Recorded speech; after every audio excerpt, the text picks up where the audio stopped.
I tried hard to be proud of my service, but all I could feel was shame. And racism could no longer mask the reality of the occupation. These were people, these were human beings.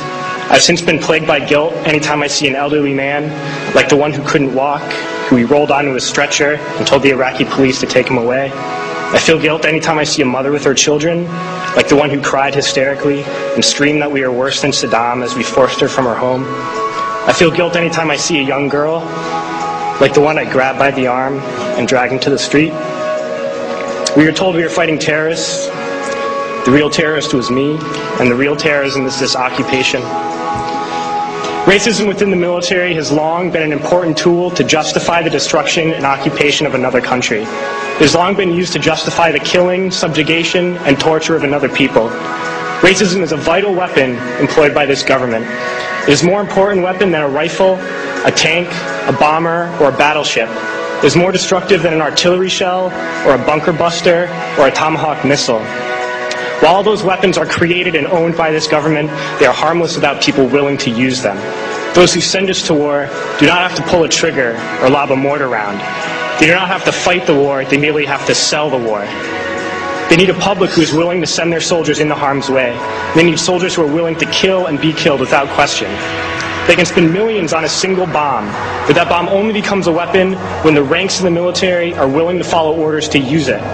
They can send every last soldier anywhere on earth, but there will only be a war if soldiers are willing to fight. And the ruling class, the billionaires who profit from human suffering, care only about expanding their wealth, controlling the world economy. Understand that their power lies only in their ability to convince us that war, oppression, and exploitation is in our interest. They understand that their wealth is dependent on their ability to convince the working class to die to control the market of another country. And convincing us to kill and die is based on their ability to make us think that we are somehow superior. Soldiers, sailors, Marines, airmen have nothing to gain from this occupation. The vast majority of people living in the U.S. have nothing to gain from this occupation. In fact, not only do we have nothing to gain, but we suffer more because of it. We lose limbs, endure trauma, and give our lives. Our families have to watch flag-draped coffins lowered into the earth. Millions in this country without health care, jobs, or access to education must watch this government squander over $450 million a day on this occupation.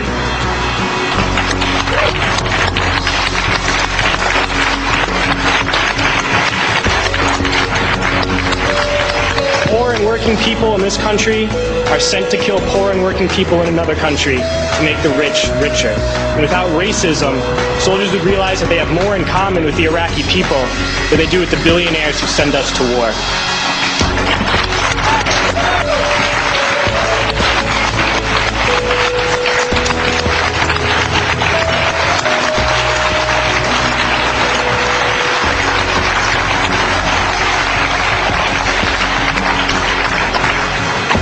I threw families onto the street in Iraq, only to come home and find families thrown onto the street in this country, in this tragic and unnecessary foreclosure crisis. We need to wake up and realize that our real enemies are not in some distant land. They're not people whose names we don't know and cultures we don't understand. The enemy is people we know very well and people we can identify. The enemy is a system that wages war when it's profitable. The enemy is the CEOs who lay us off from our jobs when it's profitable. It's the insurance companies who deny us health care when it's profitable. It's the banks who take away our homes when it's profitable. Our enemy is not 5,000 miles away. They are right here at home. If we organize and fight with our sisters and brothers, we can stop this war, we can stop this government, and we can create a better world.